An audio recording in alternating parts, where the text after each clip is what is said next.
Ready to go? Yeah. Okay, so I should... Sure. I'll start it out, okay. So welcome to this roundtable on inviting dialogue between STEM histories and French histories. And hopefully this is going to inform people about the special issue that's going to be French historical studies.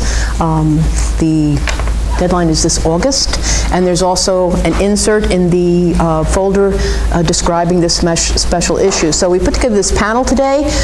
Pete and I were going to be the co-editors of this special issue, and we thought we'd have a roundtable on this subject. So we've kind of split the hosting duties, and so we're going to proceed in the order of the program, and I'm going to introduce Pete. So Peter Soppelsa holds a PhD in history from the University of Michigan and is currently an assistant professor in the Department of History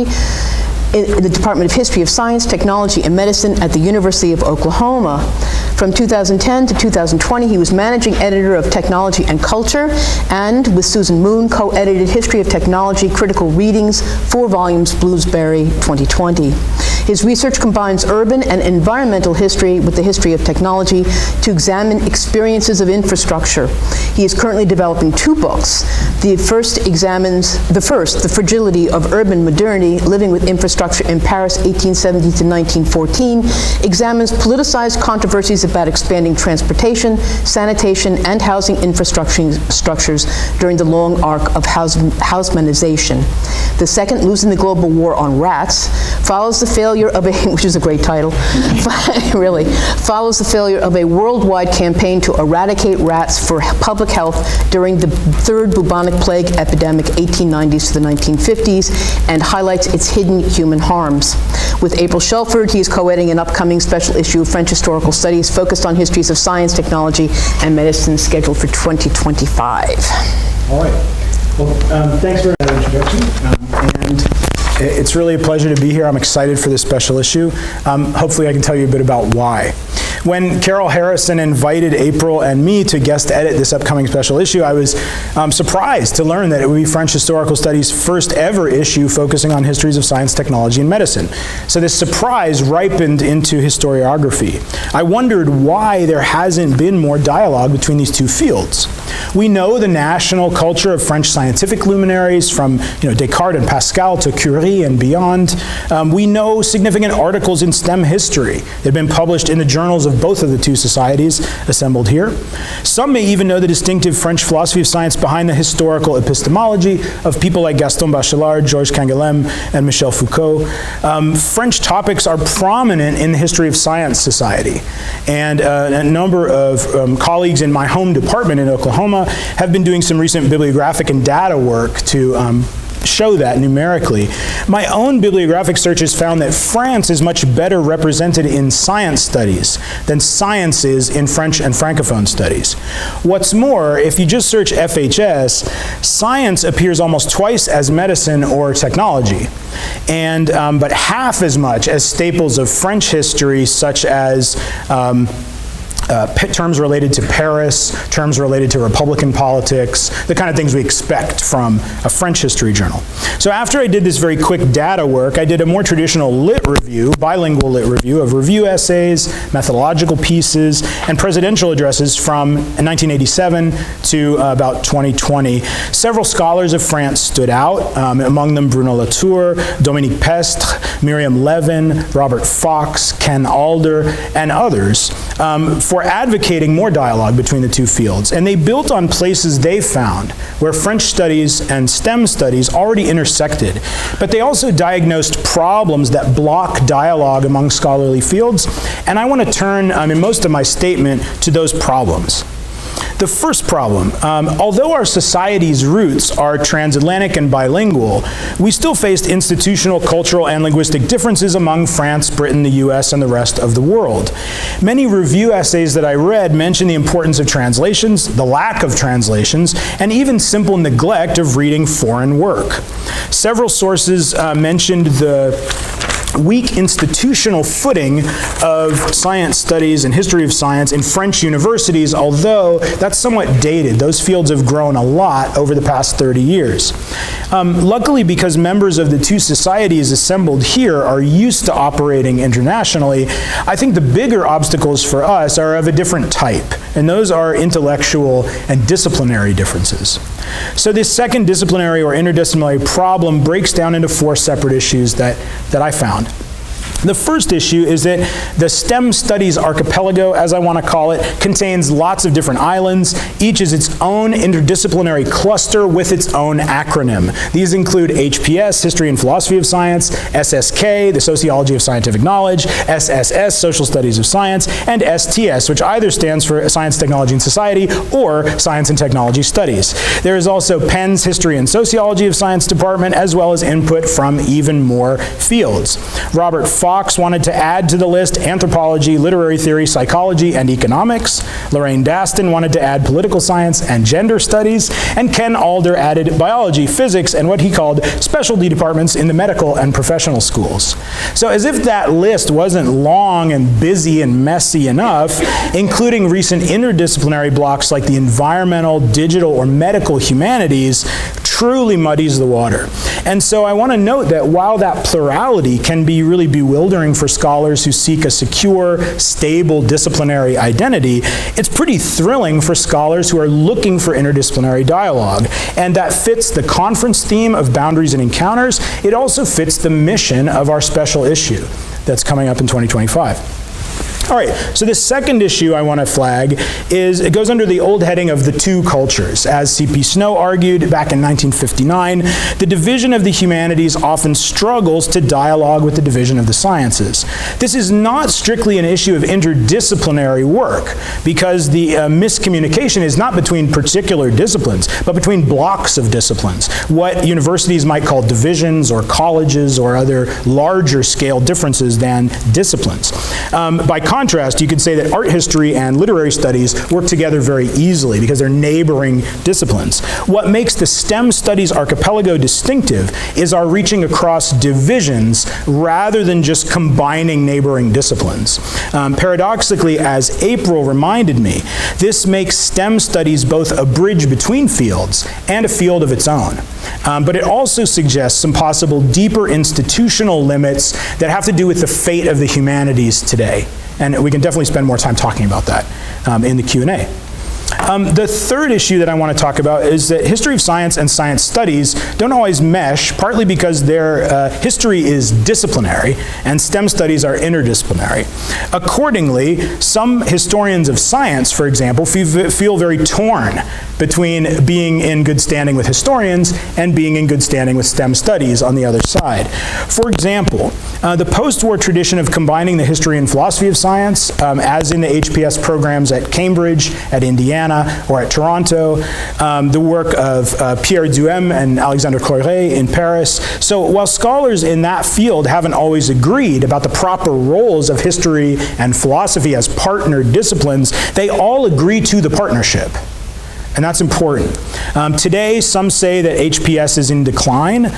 Meanwhile, historians often see their methods as opposed to those of philosophers. While where history is specific and empirical, philosophy is general and theoretical. So the two groups of historians, right, one allied more with philosophy and the other distanced from it, can sometimes move in opposite directions. And that means that historians of science and historians more generally are not always the best at dialoguing. The fourth and final disciplinary issue is that the traditions of history and philosophy of science in English and in French are quite different. And the two streams only really began to flow together about 25 years ago, so it's still a young combination. French science studies often focused on how science transcends worldly affairs to become more disinterested, rational, objective, or universal, while Anglo science studies often claim the very opposite, that science is as much a worldly product of human activity as any other human endeavor. And this raises questions about French universalism, I think, that go well beyond political questions about universal rights, human rights, or the limits of republicanism, because we're talking about universalism in a very different sense. If science knows no country, to quote Pasteur very famously, then French science can have universal significance. This claim starkly contrasts with the task of Anglo science studies of limiting all science to very particular significance in space and in time. Ken Alder, for example, forcefully critiques the idea of what he calls scientific exceptionalism, the view that historians can historicize almost anything they want except for science, right? As Latour noted in his reading of the Annales, the Annalistes have historicized many things which never had a history before. Tears, odor, death, glaciers, they're all historicized, but not science. Foucault, for example, famously historicized the social sciences, but avoided the natural sciences, right? Thus, while the French until recently hesitated around historicizing what we might call the hard, mathematical, exact, or physical sciences, Anglos have now spent half a century lumping all sciences in with everything else human-made, releasing science into the stream of general history. Now, these four issues of disciplinary orientation, I think, keep more humanistic French studies from dialoguing with this vastly polyglot STEM studies. I work with a scholarly community at the University of Oklahoma that practices what we call open interdisciplinarity, which we define as an attempt to assemble diverse outlooks on a shared question of interest. Our shared interest in this case was the Anthropocene, and we gathered members from, get ready for another long and woolly list, anthropology, archaeology, art history, biology, ecology, engineering, English, gender studies, geography, geology, history of science, philosophy, planning, poli-science, and sociology. So this open approach echoes methodological calls that I found in my literature review. Sheila Jasanoff asks STEM studies to gather around common goals. Ken Alder cut through the methodological mess of the STEM archipelago by envisioning what he called a community of historians bound together by a set of overlapping tools and topics. And Robert Fox has very similarly called for methods that are as diverse as possible, eclectic and not prescriptive, embodying what he called a constructive pluralism. In line with these ideas, right, we tried to cast a very broad net with the call for papers for this special issue, to make sure to welcome people who, for example, don't have formal training in history of science, but have still taken on science as an object of study. To conclude, I want to ask what French history can gain from more dialogue with STEM histories. First, STEM studies can help us rethink three key words in French studies: civilization, universalism, and enlightenment. Whether Elias's civilizing process or France's civilizing mission, STEM fields have been essential to ideas of civilization as both instruments of civilizing, or you could say weapons of civilizing, and also as measures of civilization. Similarly, the idea of universalism has multiple connections to STEM, whether we see science as a method for universalizing, or as a discourse deployed to dignify and justify a set of false universals in the name of power and inequality. Finally, the outsized role of STEM in the Enlightenment project suggests that STEM studies could shed additional light on Paris as a capital of enlightenment. Use of these three keywords, enlightenment, universalism, and civilization, crescendoed very obviously in the 19th century, when, as Teresa Leavitt wrote, France was one of the most vibrant and high-stakes battlegrounds of the forces of modernity, and science was at the center of the fight. As a result, 19th century France also amplified scientism, as well as amplifying Alder's sense of scientific exceptionalism. And that hints at a second benefit that I think the dialogue between French studies and STEM studies can have, and that is it expands the idea of power knowledge beyond Foucault's remit. While he historicized the social sciences, whose application of power knowledge to society is clear and direct, STEM studies tends to detect and historicize the workings of power in fields from poetry to physics and well beyond. In sum, I think STEM studies can help us understand STEM better, but it can also help us understand France better. STEM history is not separate from, but part of general history.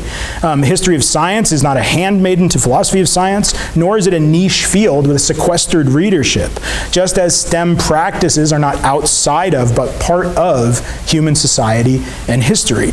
We can substantiate these claims by inviting people from various fields with varied methods, definitions of STEM, and even perspectives on it, to dialogue about STEM in the wider world. Our special issue hopes to do this for the French and Francophone world. Finally, STEM may be various things. It may be factual or fallible, familiar, familiar or foreign, friend or foe, but is also sometimes French. And it consistently embodies Foucault's power knowledge. We could learn a lot about the Francophone world by opening ourselves to encountering STEM, whether from the perspective of physicists, poets, or philosophers, or of course, historians. Thank you. To introduce Kathleen Wellman, who has been incredibly important in getting my work done. She is Deadman Family Distinguished Professor of History at Southern Methodist University. She is the author of La Maîtrise, Medicine, Philosophy, and Enlightenment, Making Science Social, the Conferences of Théophras Renaudot, 1633 to 1642, Queens and Mistresses of Renaissance France, and most recently, Hijacking History, How the Christian Right Teaches History and Why It Matters. While she continues to research elite women and 18th century medicine, she is also trying, admittedly in vain, to keep up with contemporary assaults on the teaching of history. So it's a great pleasure to be here today. I had no idea what Pete was going to be talking about, and I think I'm taking a rather different perspective. And this really isn't my temperament, but I'm going to do a happy talk. This is a great kind of field for historians to get engaged in, and I thought what I would do, and Pete asked me, he was looking forward to the word I was going to fill in for STEM, and what I said is really what I'm talking about is science and medicine, because I know nothing at all about engineering or technology and can't make any modern technology work very effectively. But I thought what I wanted to do was to give an overview of what French historians of the early modern period in particular have contributed to the history of science and medicine by looking very briefly and giving a rather crude overview of the historical development of the field. And as Pete pointed out, the early sort of heroic vision of the scientist or the practitioner of the history of science and medicine was the practicing scientist or doctor who had the authority to define what it meant to be a true physician or a true scientist. And that led to both modernism and presentism and positivism, and it's taken a long time and a lot of work by early modern historians to counter some of that. In this era, the heroic innovators were likely to be the figures that historians of science and medicine concentrated on, and that meant that the early modern period, except for the great figures of the scientific revolution, didn't get much attention, and France in particular didn't get much attention except for its heroic figures. And I did not do as thorough a literature review as Pete did, but I was rather distressed to look at the past 4 or 5 issues of the unfortunately named ISIS bibliography of the History of Science Society to discover how much of an emphasis there still is on the heroic figures. The first development, I think, that was really important when historians began to integrate the history of science, they didn't typically come at it from the position of historians of science. They instead developed an interest in a scientific topic, and they were first important in applying social history to the history of science and medicine. And they, too, were more inclined to look to the 19th century when France was preeminent in the heroic figures, right? And a number of studies then began to connect the pre-revolutionary to the post-revolutionary to provide a foundation for this, and these were really important studies. But what I want to claim today is that early modern historians of science and medicine, French early modernists have been particularly important in the development of the history of science and medicine, in part because these fields were very slow to develop in France. And as a result of their work, we have a much more expansive sense of both science, medicine, and early modern French history. And I don't want to claim that these developments are unique to French history. Mary Lindemann could tell us about similar developments in Germany. The Anglo-American tradition is very, very strongly developed. And the trajectory I'm going to describe could be described in any number of ways, but these are the kinds of developments I've seen as being significant. So beyond social history, historians began to focus on how and where science and medicine were practiced by looking at the institutions of science and medicine. And there have been impressive studies of academies, hospitals, professional organizations, scientific and medical journals, popular essay and prize competitions, and they have vastly expanded our understanding of the practice of science and moved our understanding of science and medicine out of Paris into local environments that have been very important.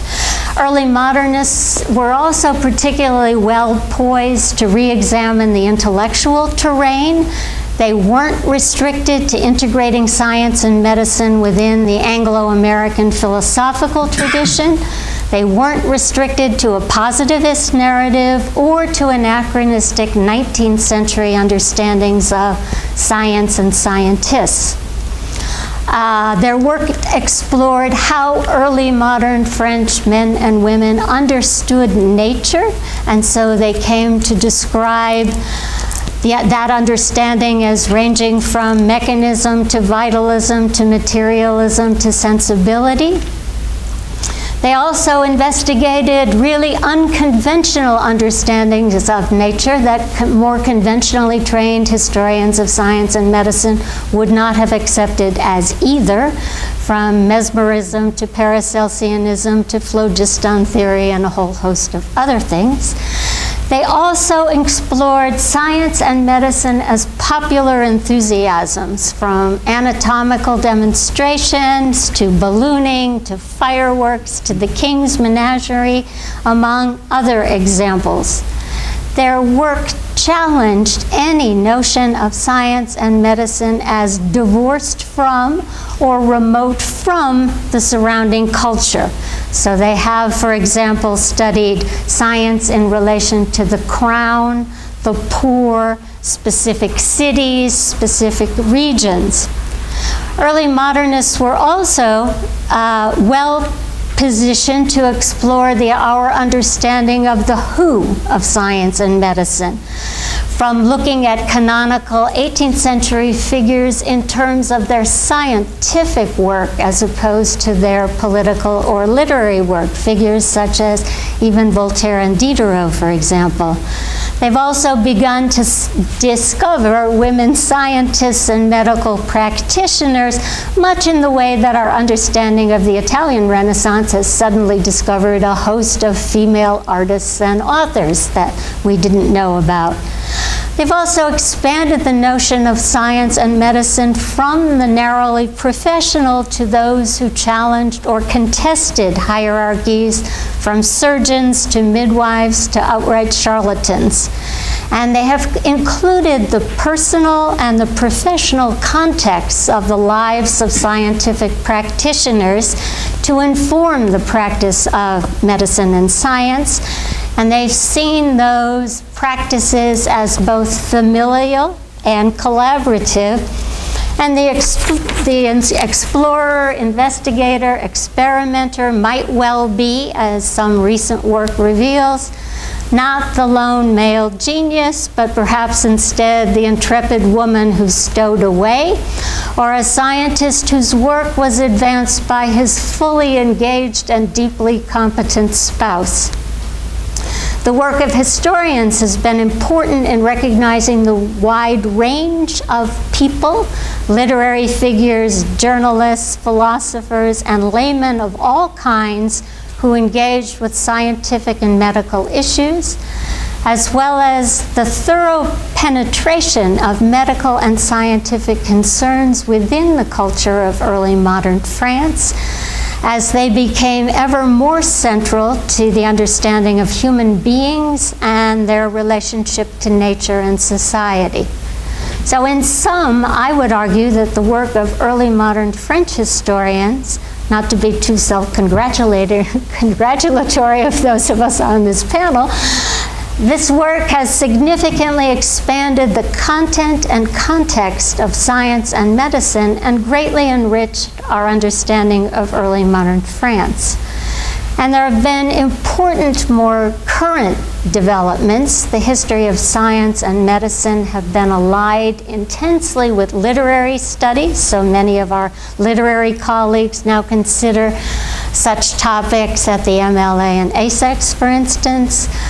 Increasingly, historians contribute to the history of science and medicine in the French colonies, highlighting the contributions and the logistical challenges and the ethical and social issues involved in slaveholding colonies, and we'll hear more about that here.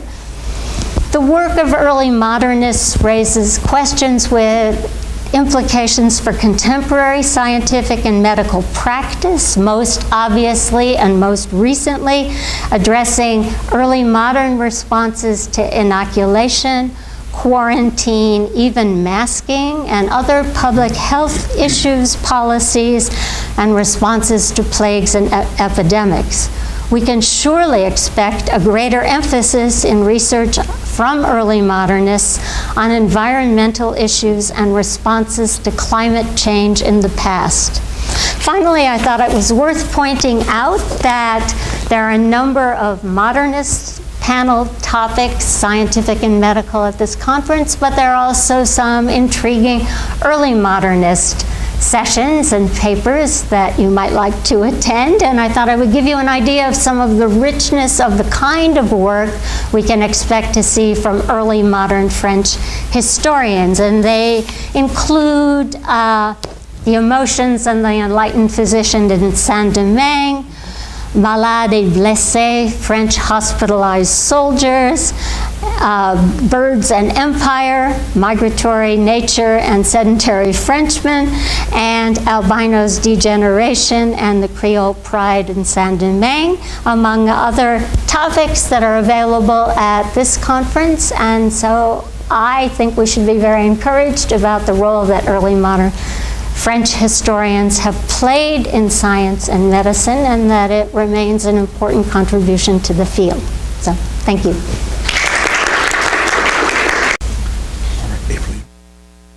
All right, it's now my pleasure to introduce April. April Shelford received her PhD in history from Princeton in 1997. She's now Associate Professor of History at American University in DC. She published her first book, Transforming the Republic of Letters, Pierre Daniel Huet and European Intellectual Life, 1650 to 1720, in 2007. And she's published articles in Atlantic Studies, History of European Ideas, Esprit Créateur, Journal of the History of Ideas, and other scholarly publications. She's also been a fellow at the John Carter Brown Library, the Institute for Advanced Studies in the Humanities at the University of Edinburgh, and the American Philosophical Society.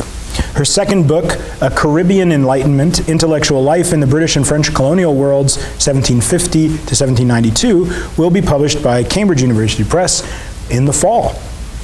So take it away, April. Thank you very much. I'd like to begin with two vignettes drawn from my book. The title of my presentation is Science and Technology in the Early Modern French Colonial World.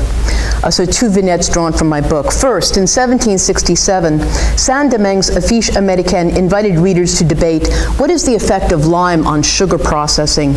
A diverse group of readers responded, an experienced sugar refiner and an apprentice, planters, physicians, and military officers, all enthusiasts of chemical reasoning. They eagerly sought to apply what they'd learned from metropolitan publications to what was going on in the bubbling cauldrons of the colony's sugar works. The second, with great pride, the Affiche Américaine announced in February 1770 that the Académie Royale des Sciences in Paris had officially acknowledged an invention by one of the island's planters, a sugar mill that operated with so little friction it could be powered by 2 rather than 6 mules. But truly, the Affiche gushed. The Academy had only given the inventor his due for discoveries that benefited all humanity. Saint-Domingue was just one of France's Caribbean colonies in an early modern empire that extended from the shoulder of South America to Ile-de-France and Ile-Bourbon in the Indian Ocean and Pondicherry in South Asia. In short, despite significant losses after the 7 Years' War, this was not nothing.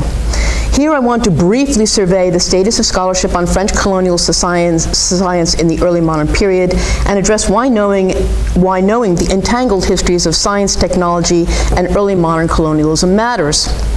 Please note, I'm not a historian of science, even less of technology, whether colonial or French. I consider myself a general-purpose intellectual historian. I go where the people I study take me, into a meeting of Caen's Académie de Physique with a humanist scholar in the 17th century, or into Jamaica's Blue Mountains with a botanist in the 18th. Inasmuch as I don't identify as a historian of science, I think I resemble some of the authors whom Pete and I hope will submit to this special issue. First, where we are. In 2005, ISIS published a forum, The European Colonial Science Complex. In his contribution on French colonial science, Michael Osborne characterized its early history as, quote, the most understudied sector of scholarly activity, close quote. Since then, less has been accomplished, particularly in comparison with Anglophone and Iberian colonial science, than one might hope. The French presence in synthetic overviews and anthologies is certainly not definitive, but it is suggestive.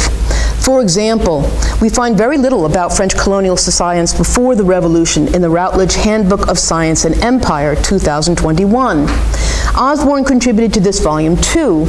In his chapter, he nodded towards an earlier period, but focused on the 19th and 20th centuries. Note, the handbook is organized thematically for the most part, not geographically, by empire, as was the ISIS Forum. In the article Racial Science, for example, James Poskett declares that it was, quote, made in the colonial world, but his colonial world is overwhelmingly British and 19th century.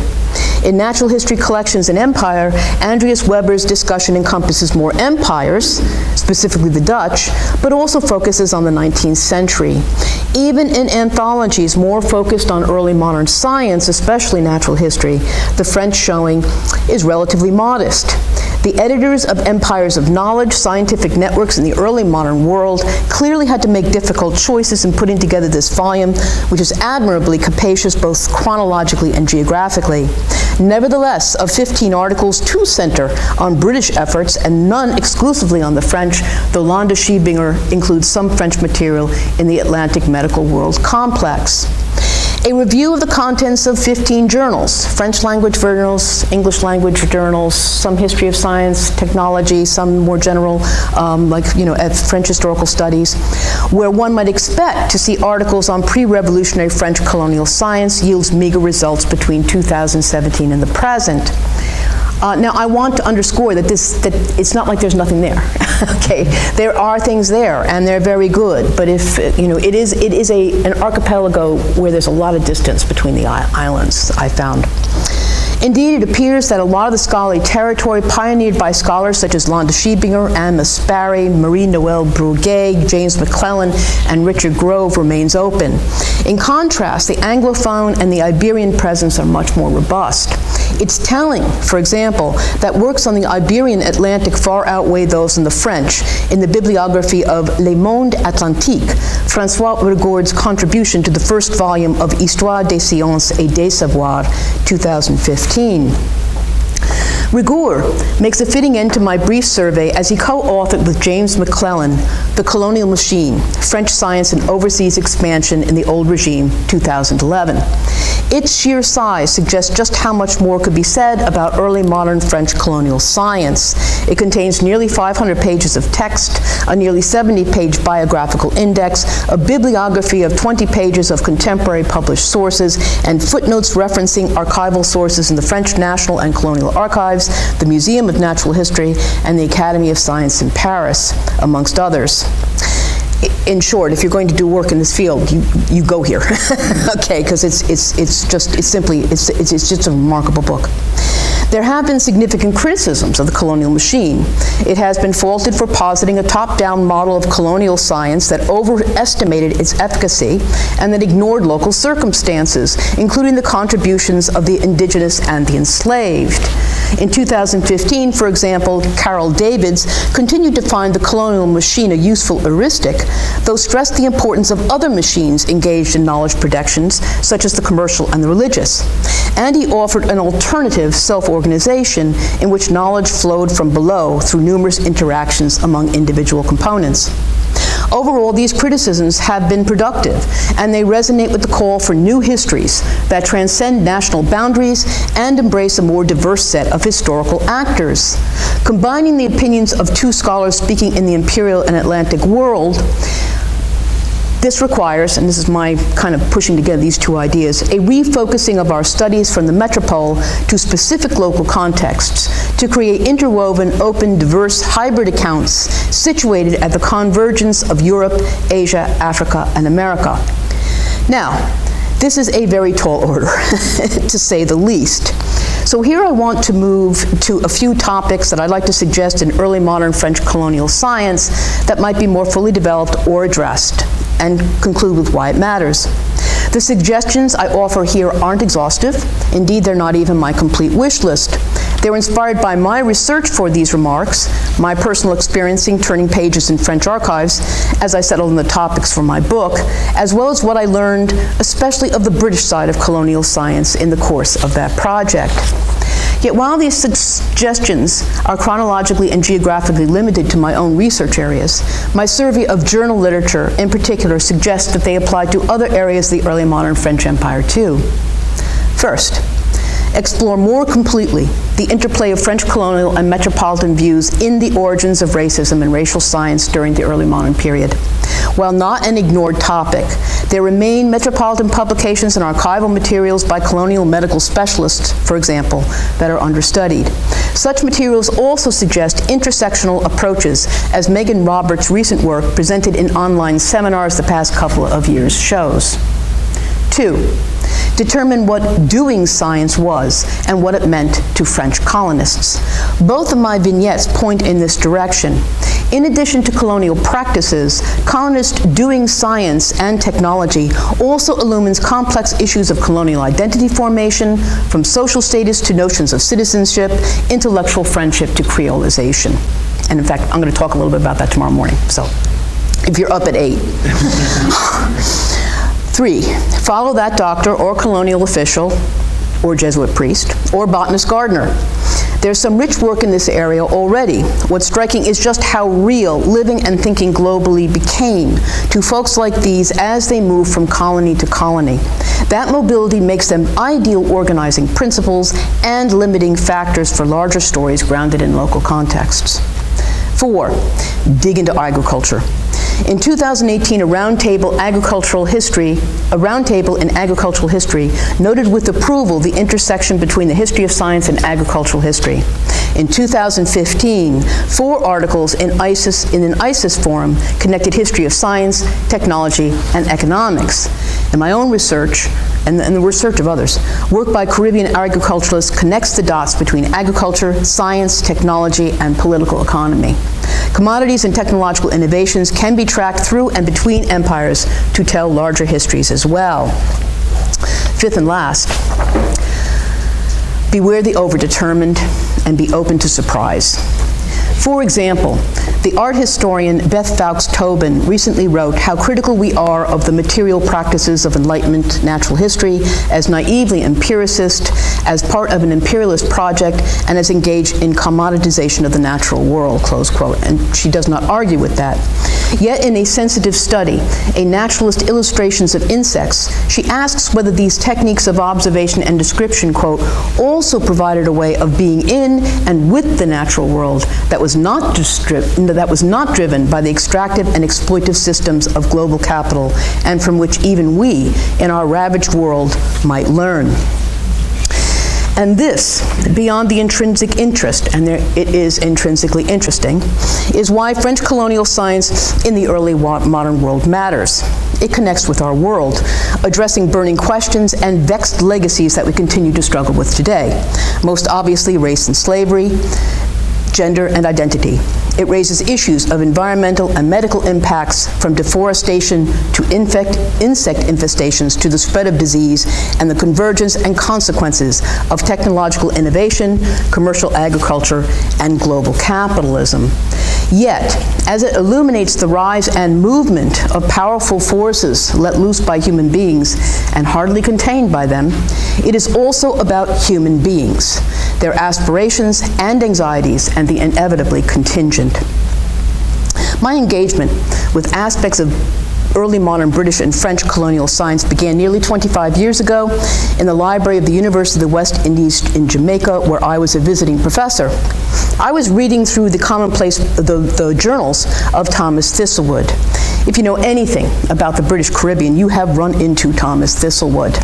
His savage punishments of the enslaved and his relentless sexual exploitation of the female enslaved has made him infamous. Yet there among terse accounts of appalling acts were annual book orders from England, books borrowed and lent to neighbors and friends, many about science, collaborative botanical and ornithological investigations with a visiting naturalist. This moment of shocked surprise pushed me into the research area I've been describing, one that there are several people working in and doing really good work, but one that I also hope will become much more crowded in the near future. Thank you very much. Who is Distinguished Professor of History at the University of Akron, a longtime contributor to the two societies meeting here, and the author of a number of books about an impressive range of topics, from the history of education to his well-known work Marketing Michelin, about the history of the Michelin Company, and most recently a book on the history of tourism in the south of France. So take it away, Steve. Thank you, Peter. I'd especially like to thank Peter and April for not only all of the work you're going to be doing in the next couple of years, the special issues take a lot, but also for inviting me to take part today in this sort of preview of what's going to be happening. And I fear that or maybe not I fear, but I note that as we evolve down to this end of the table, piggybacking off of the end of April's comments, it's becoming, by the time you get to me, basically personal testimonial. And that is probably an improvement over what I was going to do, because when I saw the titles of the presentations, I realized that my own title and proposed paper was comparatively narrow and probably really didn't fit with the roundtable. So I'll make more general comments embedding what I was going to say about Cannes. My comments take the form of this really a personal testimonial combined with an endorsement for historians of France to remember how sources from the domains of science, technology, and engineering can help us write better history across the board. I've always considered myself fortunate to be a historian of France in North America for a couple of reasons. One, we're not a big group, so we know each other and generally support each other amazingly well as subfields go. And second, because many of us would identify, first of all, as historians of France and the Empire before all other labels, we often stretch across what are often distinct subfields for historians of France working in France, as well as for North American historians working on U.S. or Canadian history. I think both of these facts have made it easier for me and for others to move across these distinct subfields, in my case, across histories of education, national and regional identities, advertising, business, transportation, nude tourism, rubber, and tourism and infrastructure. I should note at the outset that I have no training in the history of science either, much as I admire the knowledge of historians of science. But my interest in French history generally has led me to use a fair number of primary sources generated by scientists and engineers. In fact, my own forays into the history of science and technology began with a simple question from my friend Shelley Baranowski, who had just read the manuscript for Marketing Michelin back in 1999. She asked a deceptively simple but incredibly important question, the kinds often that our students ask, and they don't realize what sort of a jackpot they just hit. Where did the rubber come from?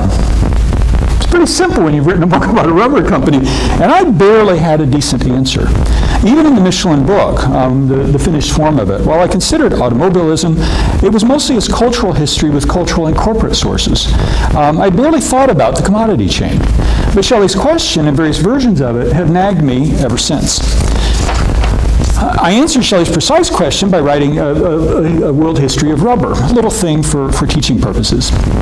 But for an up-close look at rubber production and the formation of national identity in Vietnam, which I can't do, my Vietnamese is inexistent and non-existent, and I really was not at a career stage where I could develop it. And I walked away from that, and then a few years later, Mitch Azzo did that brilliant Rubber and the Making of Vietnam, a history of science that combines the Vietnamese nation-building project. It's just brilliant.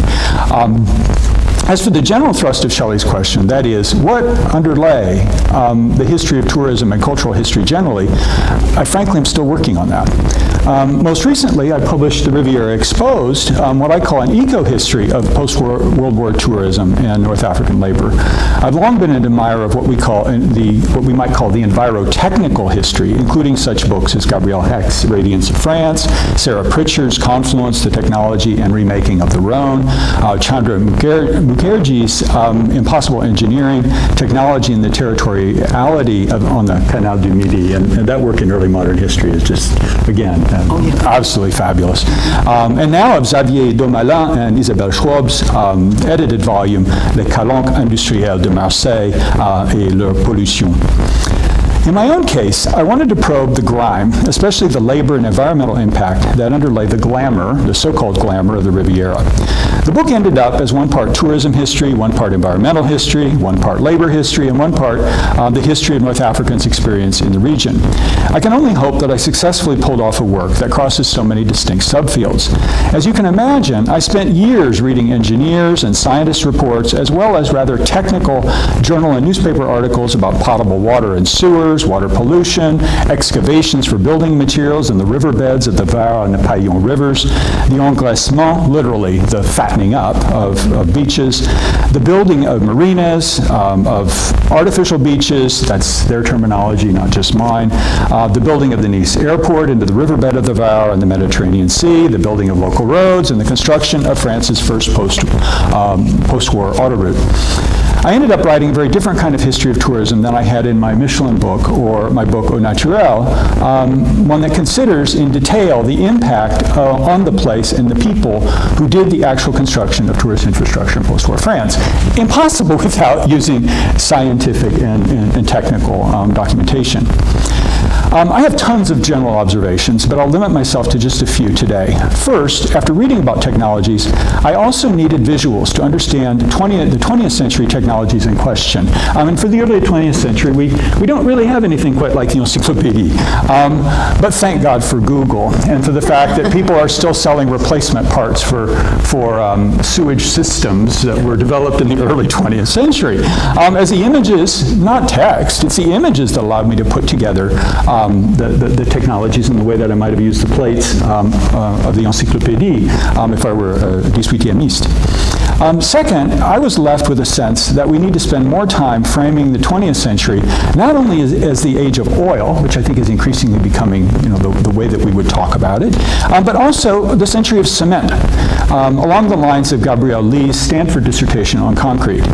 In France, the Maginot Line and the Atlantic Wall, whose roads were repurposed for beachfront tourism after the war, including by international nudists, that is, including Germans, in the IP10, because these took access roads as well as both parallel to the coast and perpendicular to get to the various blockhouses on the beach. And of course, the blockhouses are still there. And one of these nudist camps actually has prominent German fortifications that are still from the Atlantic Wall that are still in place that naked people hang out on. Those cement structures are obvious. But then there's post-war housing, autoroute building, marina building, airport construction, all of which took tons of concrete and corps of engineers to build. Third, I've been surprised by how often engineers of the Point Chaussee, involved in the array of public works projects, used a language of aesthetics. Perhaps I shouldn't have, given the Saint-Simonian tradition among state-educated French engineers. Even the engineers of the Nazi Autobahn, after all, were sensitive to aesthetics, as Thomas Zeller has laid out so nicely in his book. In my own work, I was surprised by how often, and I don't think I should have been, how often French engineers weighed in on the necessity of man-made beaches and marinas being beautiful. How often they claimed that the autoroute, eventually the A8 that runs to and through the Riviera, needed to be beautiful. And how often engineers claimed that the beauty of the Nice airport would be a selling point for tourists. So it's not as though we can separate out cultural and aesthetic or even artistic history from the history of science. And that list goes on, more than we have time for today. For the future, in some ways, I'm working in the same vein in researching and writing an article about sewage and post-war pollution in interwar Cannes, where in an episode that jeopardized the glamorous reputation of the city, American officers were later forbidden from entering polluted waters during their leaves in 1945. I really like Stéphane Frioux's book about hygiene, notably potable water, sewage, and trash across France in the 19th and early 20th centuries. But when I looked at what engineers had to say, I realized that the story is not just local or even national. Because the technologies for sewage, the companies, and the tourists were all transnational, I'm finding it essential to move back and forth from the local to the transnational. I'm increasingly wondering if this is the norm for many historians working on the envirotechnical. On the one hand, my focus is local, as I consider the incredibly virulent battles over investment in sewage treatment in Cannes in the 1930s.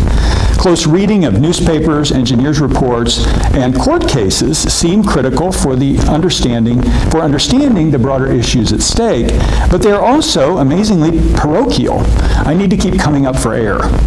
On the other hand, the broader topic seems vast, as the environmental conditions of the Mediterranean, as well off European and American expectations that the sea should be clean enough for swimming are huge transnational, if not always global subjects, as were treatment technologies and firms.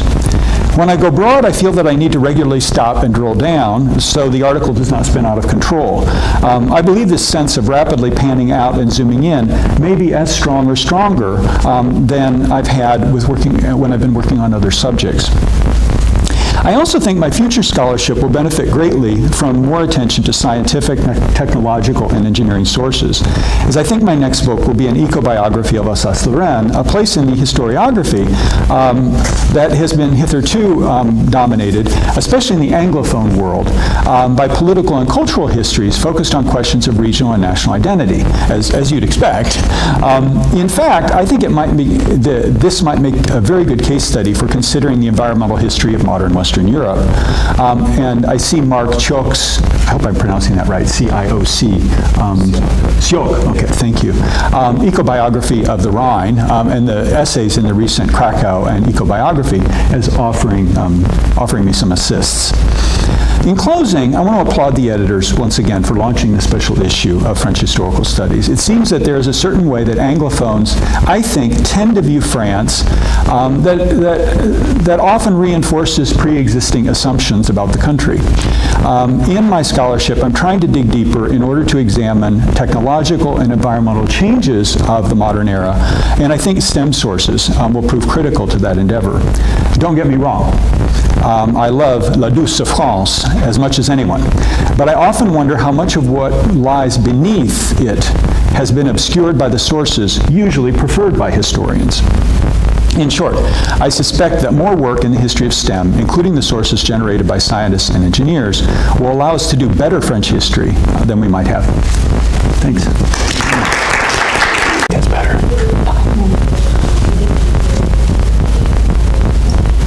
As I like to say to my students, any questions? Any answers?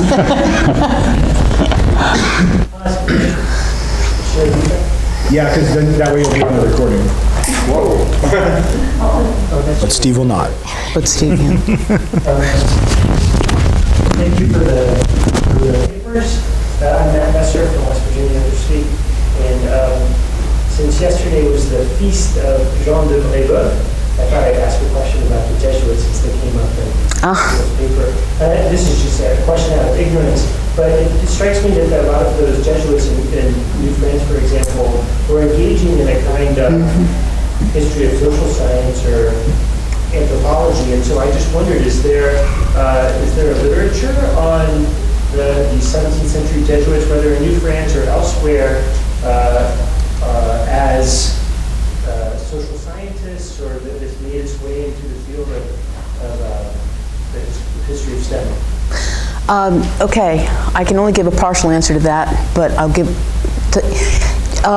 what is interesting about the Jesuits is that they have, I think that a fair amount of work has been done on the Jesuits in New France, in North America.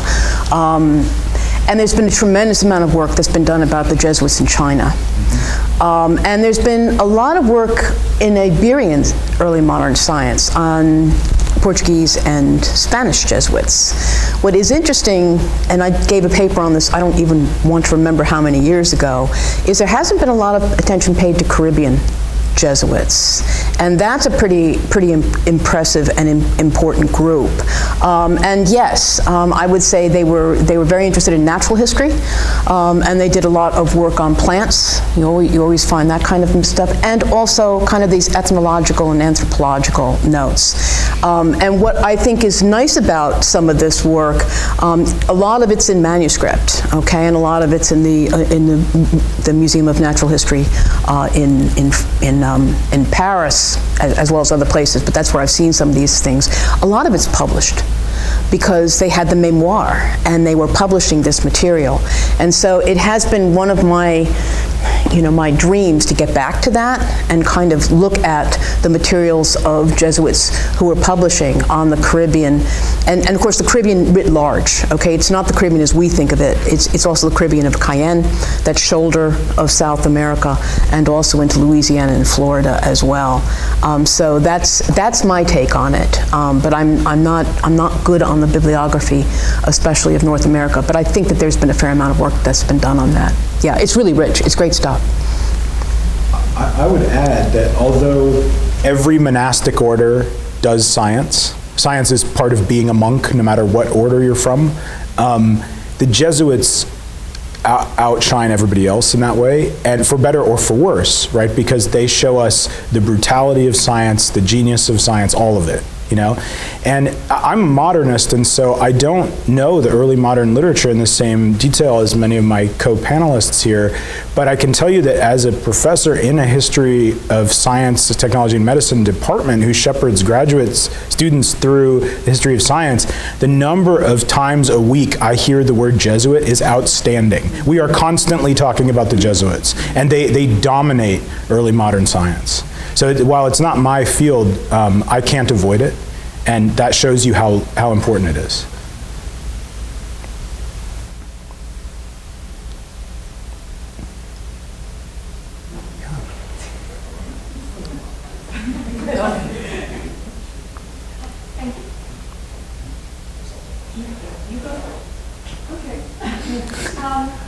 While we're talking about groups, I mean, Jesuits are critically important, but merchants are also critically important in this whole story. And if you know the book by Hal Cook on matters of exchange, it's a tremendously important subject, and it's important not only for laying out the entire world of exchange and how commodities and also plants and animals and information move back and forth, but also for the role merchants play in shaping science. And his argument in that book, if you know the book, is that merchants who are going out to somewhere, they need accurate information. Now, what do we mean by accurate, right? Okay, but you need accurate information in order, at a distance, in order to come back and make a decision. So science, for him, is not disinterested, but it's very much interested. And I think that's the part in this entire discussion that's very important, that it's not the disinterested science, but it's the interested science. The other thing I kind of was thinking, I'm not quite sure how it fits in, but it seems to me a lot of these topics have now gone global. And now globalization is, one of the buzzwords, we all talk about globalization, but there's some very interesting things here, like Edward Melilo's book on the butterfly effect, how the insects in the making of the modern world. And then also hydrology. And here I think of, in France, Chandra Mukherjee's book on impossible engineering. And I think we also need to think about how these science and technological things actually create politics in certain ways. And if you look at, and I'm sorry, I'm talking from my own, what I know better, which is not France, but it's northern Germany, and the Dutch and the Low Countries. And that is that if you look at the recovery of land from the water in the Netherlands, that is a political organization. I don't mean it's a government that created the land reclamation project. The land reclamation project itself generated water boards that then became a political organization that were far more important than any quote unquote central government.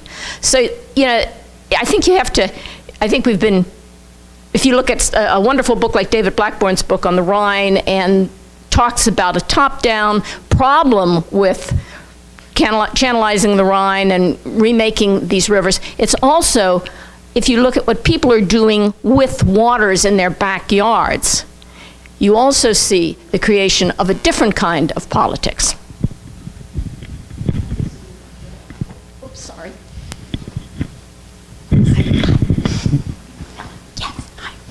Hi, I'm Ellen Wurtzel at Oberlin College. Hi, Pete.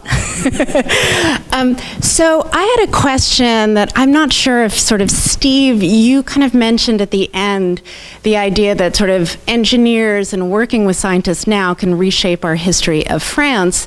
And it made me think about all the work that's being done in medieval history with bioarchaeology, right? The second Great Plague wave, all the work that Monica Green is doing and others, right? Internationally, and sort of tracing the history of the plague. So I was curious if there is work like that being done in France, right? There are programs in Durham, for example. There are programs at Oxford that are training people to do this kind of bioarchaeology. And I have no idea what the French context is, if any work is being done in France, and if you know. And so that's one part, bioarchaeology, and the other was sort of thinking about neuroscience and affective studies, right? The history of emotions and history of the senses. So similarly, what kinds of work that you know of in these new fields that are impacting the doing of French history?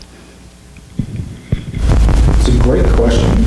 I don't follow bioarchaeology very closely, although I will say that we had a near miss with hiring Monica Green at OU, and I'm really sad we were not able to bring her on, for one thing, because her work is ever more interdisciplinary than it used to be, and really impressive for it, but also because we're having a problem retaining medievalists at OU, and we really need to prove to the administration that they're important and we need to keep them around. So it's a shame to not score Monica Green. She's an amazing scholar.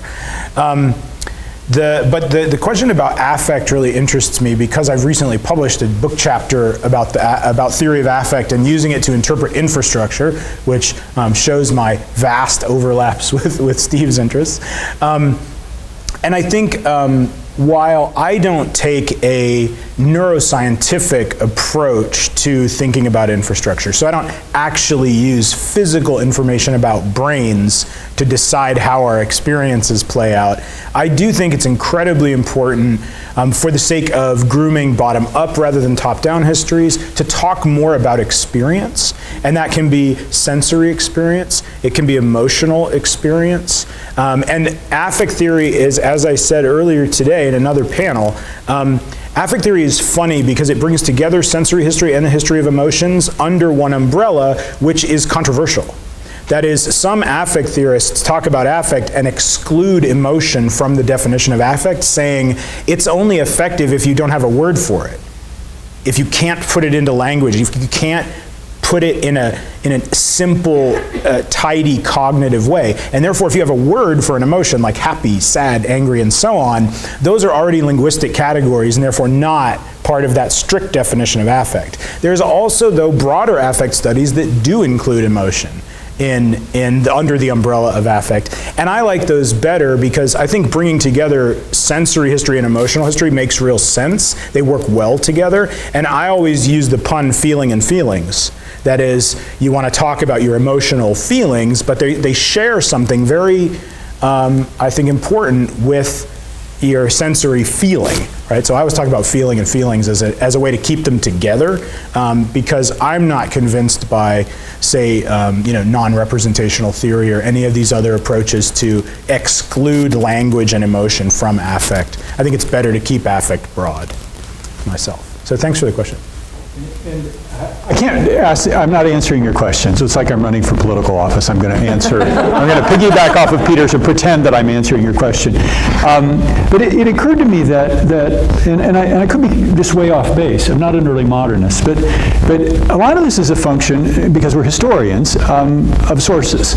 And, when I make a claim about panning from the local to the transnational to the global and back to the local, I'm doing it very much as a modernist. I realized in thinking about your papers, if your source base is a Jesuit who's in a place or has been transferred from place to place, it's really the person or the person's writings, if it's published work, that you're using as your base that's narrow, and then you're making these really, you're building out to really important broader issues. And when you're in the modern period, because of the richness of not always municipal archives, which are very uneven in France, despite, the departmental archives being terrific for local history, because everything has to pass through the prefecture to get to national, and everything national comes back down. So it tends to be more place-based. In this other session about Marseille, I was pushing panelists to think about the ways that you could focus more deeply on Marseille in order to get to some of this affective history.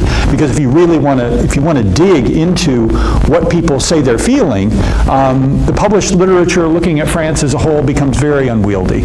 And if you're going to broaden out from that, it's completely impossible. So that we would tend in the modern period to look potentially at the local when we're trying to get something a little bit, more fixed than at the national. And it's not a profound comment on my part, but I do think it says something about the difference in how early modernists may be going about it, and modernists does have to do with the French Revolution and the creation of departments and the paper trail that's created in the modern period, which is just so different. Can I comment on that? Well, two things. One, I want to respond to the comment about engineering and draining. And one of the stories that I think is really important, we don't hear enough about, is, and I think somebody is publishing something somewhere on the irrigation works in Saint-Domingue, because Saint-Domingue, unlike Jamaica, had really, really amazing development of irrigation infrastructure. The Artibonite Plain, it was just very essential to developing that. But also, there were a few conferences that I went to many years ago where I used to say that what we also need is a history of failure. We really need a history of failure. And the reason why I thought of that when you brought up your comment is that there is this really interesting character who was, he's Swiss. And but he had a relative who was in Suriname, Dutch Suriname, and he decided he wanted to go there and he wanted to live there and wanted to figure out how that whole world worked. And he went through Holland and he became an engineer of waterworks. And so he ended up in Suriname, and he learned the plantation business, and he began to understand. And these areas are incredibly wet. Okay, they incredibly marshy, but the Dutch in Suriname are making it work. The French in French Guyana are a disaster. Okay, and so you have again one of these public officials who's kind of traveling around the empire and has these various offices within these places. He comes to French Guyana, he decides, well, we got to do something about this. And he hires this guy from Suriname to come into French Guyana and create literally a model town to drain it, to do all of this stuff, and to really go into this. And this is a major project that is going on in the 1780s in French Guyana, right? Now, ultimately, it fails, partly because the revolution happens, okay? But you can literally see from photos of the air the lines of the works for it, and yet it is a failure. And I think that a lot of what we talk about, especially with early modern science or any science, is the amount of failure that has to happen for something to happen. Like one of the things I always like is somebody would always be sending things in boats. You could have an entire professional career sink in a ship. I mean, and that's it, okay? It's done. So that's one of the things that I really think is really important. And now I can't remember what it was I wanted to say with respect to yours. It'll Stuff always comes yeah. Well, I don't know if it's good, but anyways, I'm sure it'll come back. But I really think that that's also a very important aspect of it. And you can also see these technological things, because I would know less about technology than I do about science, but you see these things moving across these varying colonies, and it's really interesting. It's really interesting. I would love to just endorse studies of failure. Yeah, right? Really, absolutely. Studies of failure have been essential to the subfield that is STS for its entire life. And all of the histories of water engineering that Steve mentioned, failure is important to those stories, right? So Chandra Mukherjee's Impossible Engineering, such a remarkable volume, is the unimaginable success of this thing that everyone predicted would fail. The canal that could not be built was built and worked, right? And so she starts with failure and then ends up telling a success story. By contrast, there's then, I think about David Biggs's book Quagmire, which is about the French and then American interventions in Vietnam. And it's just an amazing story of how engineers who very proudly march into a foreign land and think they can dominate its people and its nature and everything else fail miserably because they can't fight against silt. They can't fight against the moving of the tides. They can't fight against fierce Vietnamese resistance. They fail on like every front, and by the end of the book, General McNamara's image of the quagmire that was the Vietnam War ends up having a much, much older history that goes all the way back to French imperialism.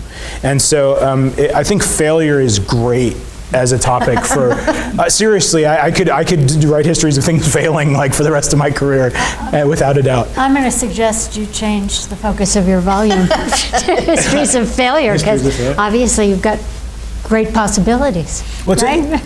It's also why my second book project, Losing the Global War on Rats, is about losing the war. I mean, it's a failure story, and so I love failure stories. I think they're exciting. We expect success stories, right? And when high school kids tell us that they enter our undergraduate classes and they say, I've never heard a history of all these failures, I've only ever learned about the successes. Well, that's a really, really impoverished view of history, right? To only study the few things that succeed rather than the mass of things that fail. Yeah. So great suggestion. Volume 2. Volume 2.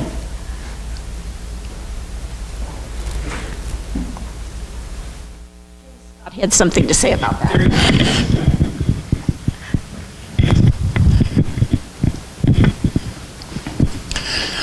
Hi, Brian Ogilvie from UMass Amherst. I was trained in history of science, though I'm moving beyond that with my current project. But, those of us who grew up in the field may remember in 1992, Roy Parter and Mikuláš Teich published this book on the scientific revolution in national context. And I bought it when it came out and read it and was rather disappointed because it struck me that national context is really not a good way to understand what happened in the sciences in the 16th and 17th and early 18th centuries, leaving aside whether scientific revolution is even a term we want to use anymore. And it struck me that both sort of the local and the transnational contexts were much more fruitful ways of exploring.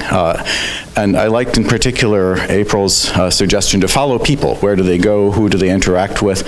What languages do they work with?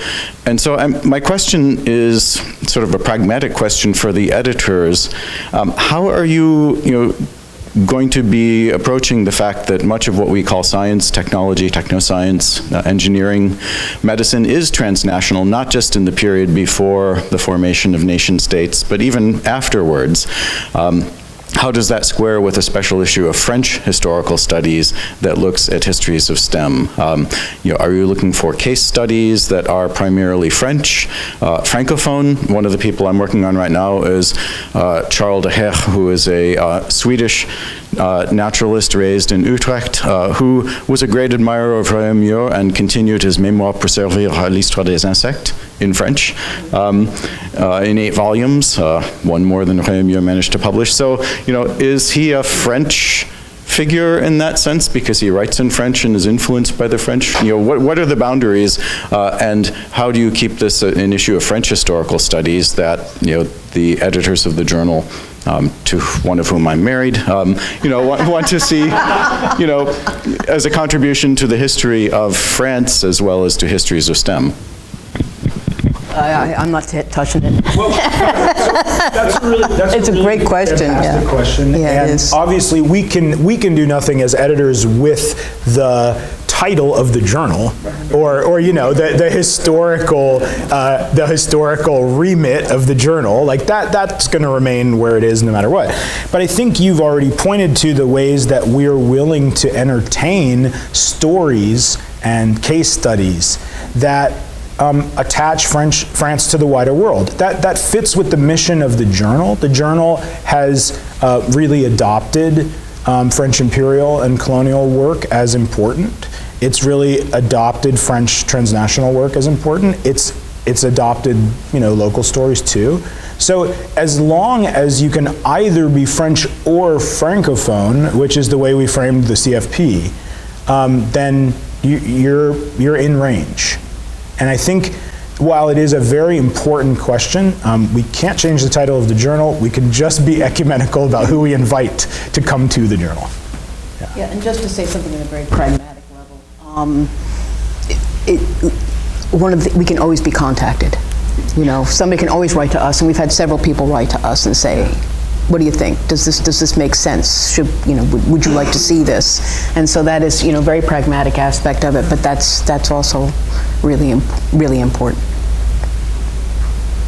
But you pointed, with your example, you also pointed to a really interesting thing, which is that far beyond France, French remained an important scientific language all over the place. And so I have my own, centuries after you're talking about, I have my own Scandinavian engineers who write in French because it matters. So one of my premier rat warriors is a Danish guy named Zuschlag, who wrote his entire work on how to exterminate rats in French because he thought that would be the way to reach an international audience, and it worked. He's the global expert on this because of that. So, yeah. I do have to admit, a bias on my part is that I've spent a lot of time in the work that I've been doing now talking about plants, but I'm really thinking that insects, we got to go to insects now. So I definitely have a bias, and Raymer is a really interesting character too, and so. Insects and plants work very well together. They do, or don't. Right, right. Yes, Maria and Mary. Yeah, exactly, yeah. And that's the case for sort of cutting-edge biologists right now, right? Insects? Yeah, no, combining the study of plants and insects through pollination. Those had been divided subfields until like the last 15 years, as I understand it. But of course, I don't know anything about science. It was a promotion dossier, and there was a very good case that this person was unique in talking about both plants and insects. So I'm not sure that it's just historians who might have been dividing those. It could also reflect a division within biology. Well, I think it also, in this period, I think it also kind of reflects certain kinds of emphases of the colonial machine, if you will, because the movement of species of plants. I mean, we've all heard about the breadfruit, and we've all heard about that movement in the British sphere from the South Pacific. But the French were involved just as much, and they were transporting these plants from. They were gathering them, they were putting them in the Ile-de-France, which is now Mauritius, and then they were transporting them into the Caribbean. So I think part of it is that there's more emphasis in the archives on it, but then in other places you've got the insects, and you've got a lot of people in local areas who are really interested in insects. So it's, yeah.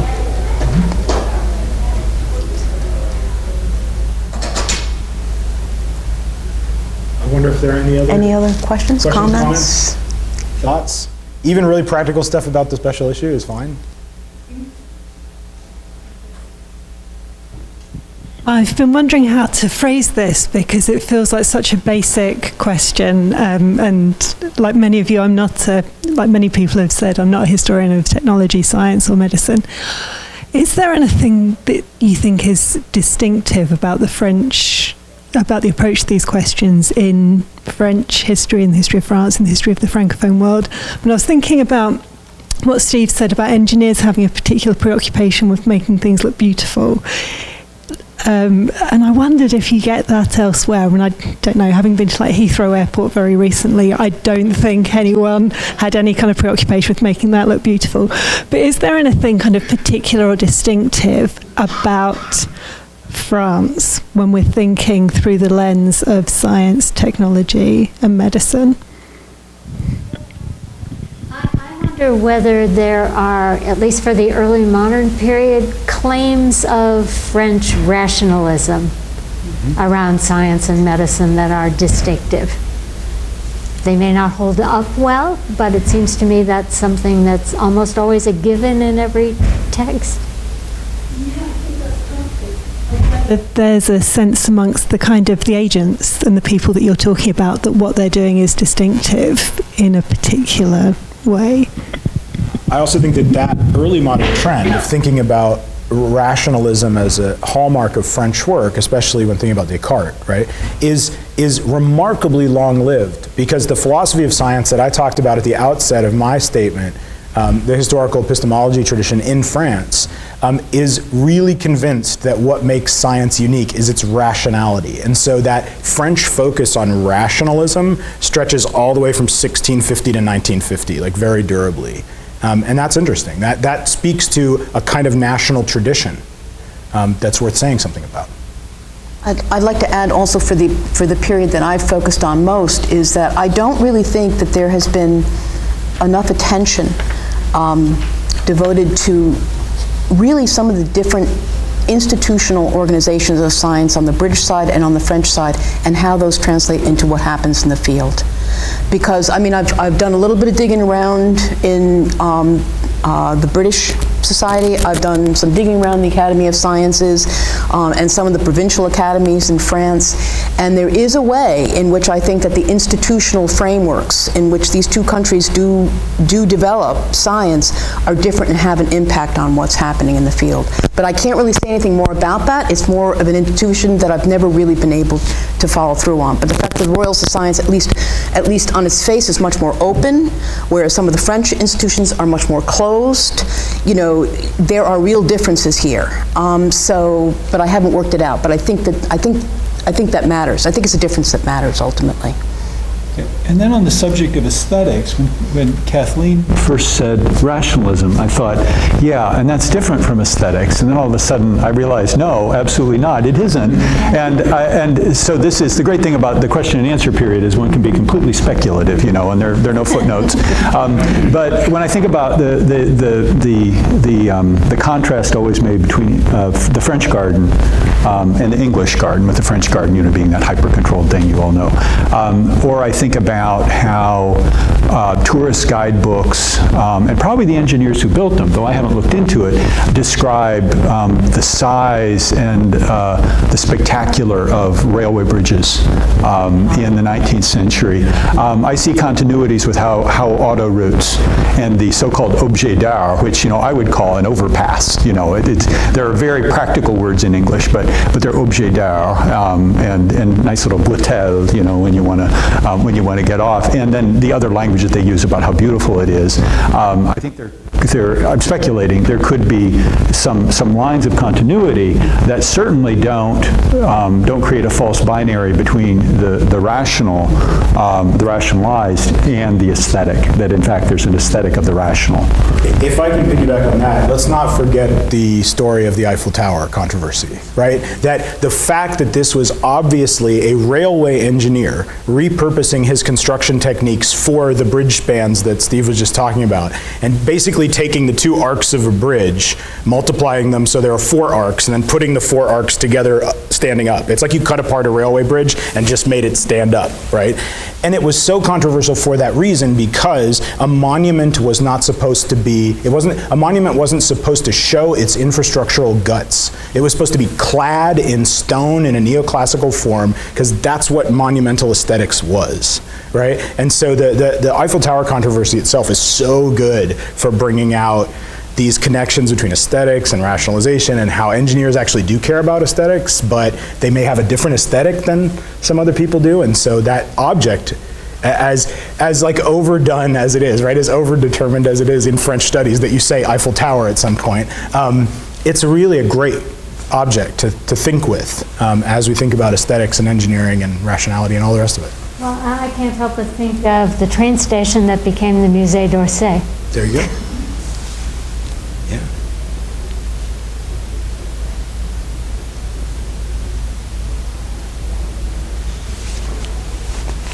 Check the time. Check the time. Yeah. Just one more comment, if no one else wants to say anything. I'm glad that the topic of failure came up, because that has not gotten enough attention outside of the history of technology. But another area in which history of technology has really been developing recently is maintaining. Not innovation, but how do older technologies persist? How are they used? And I wonder if you would be open to entertaining submissions on that, especially thinking of the many places in France I've lived that were not designed for modern electricity, plumbing, and other utilities, and the amount of work that goes into maintaining those systems, as well as some of the costs of early adoption, like the late adoption of the internet and cellular telephony in France because of Minitel, and other things. Bruno Latour's account of Aramis is another great example of failure. So I'm just sort of, do you have any suggestions for people who might want to write on maintaining or the shock of the old? Well, obviously the maintainers as a group in the Society for the History of Technology and in other associations have been incredibly powerful recently, and they're really making waves. It's great to see the maintainers so successful recently. And they took David Edgerton's argument from the shock of the old and made it so much better. Because they said, let's do, if we want a building history, right? As a historian of technology, you might write about construction techniques and a history of building. Why not write about the janitors who maintain that building, right? And so the studies of maintenance have really changed our view of the history of technology in a huge way. And I think your question about retrofit is extremely important. I mean, just think about all the American students studying abroad who go to France for the first time and say, why are the pipes on the outside of the buildings? Well, because the buildings predate the pipes. In the United States, the pipes predate the buildings. So it's the opposite, right? And knowing that history, and knowing that those things have a history, that they're not just technical decisions you could make anywhere for any building, regardless of its age. I mean, any time you put something new in France, you have to retrofit it to this incredibly old physical environment. And that's important, right? That changes things so enormously. And it relates to everything from why France is vulnerable to summer heat waves, because it's hard to cool buildings that were built to hold in heat, to all kinds of other questions. So I would love to see stuff on maintenance. I think maintenance is a leading topic in the history of technology right now. Yeah.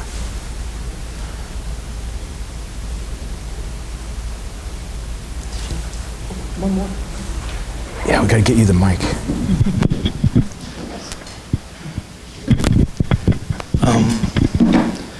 Thanks a lot for a fascinating roundtable. I wonder if you can talk more about the French Empire in the context of April, you talked about the French Empire, but it seems to me that there's something.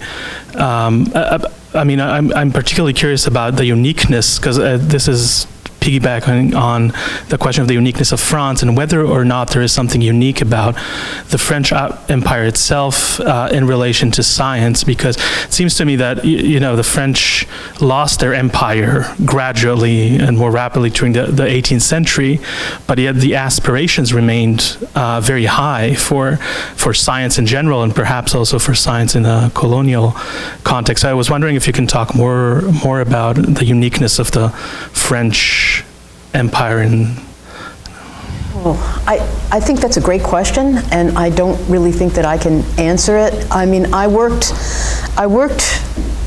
in my book, I focused largely on Jamaica and Saint-Domingue, and there is, I think one of the things that, like I pointed out earlier, in Jamaica, you don't have a lot of irrigation works. You don't have a lot of this kind of investment in infrastructure, and you do have it in Saint-Domingue.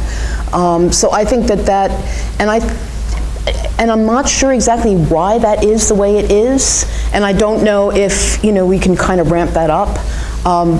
and perhaps it does have something to do with the institutionalization of science in France, which even if it's frequently inefficient, okay, and inefficacious, it still kind of marshals things in a very particular way and has people thinking about things in a particular way. And I think that's but I don't want to make an argument about French exceptionalism.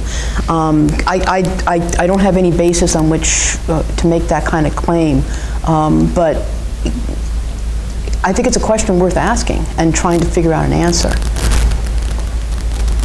I might add that for the years after 1888, there is one, this is a very partial answer to your question, first of all. There is one institutional thing that's unique about the French Empire, and that is the Pasteur Institutes.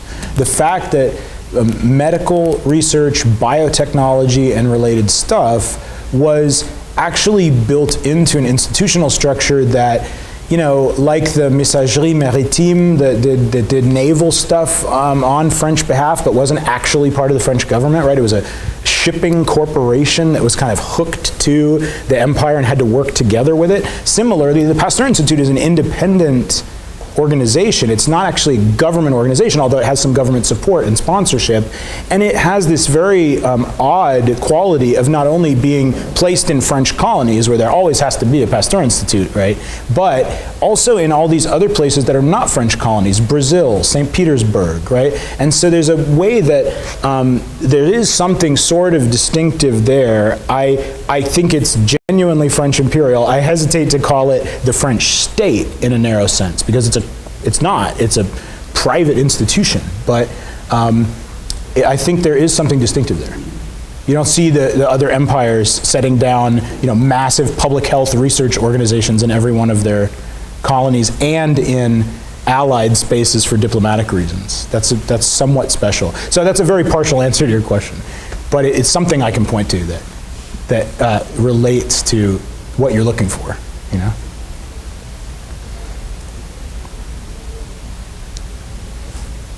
Anything else? I think we should call it. I think we should call it. Yeah. Great. Yeah. Well, thank you for coming, everyone.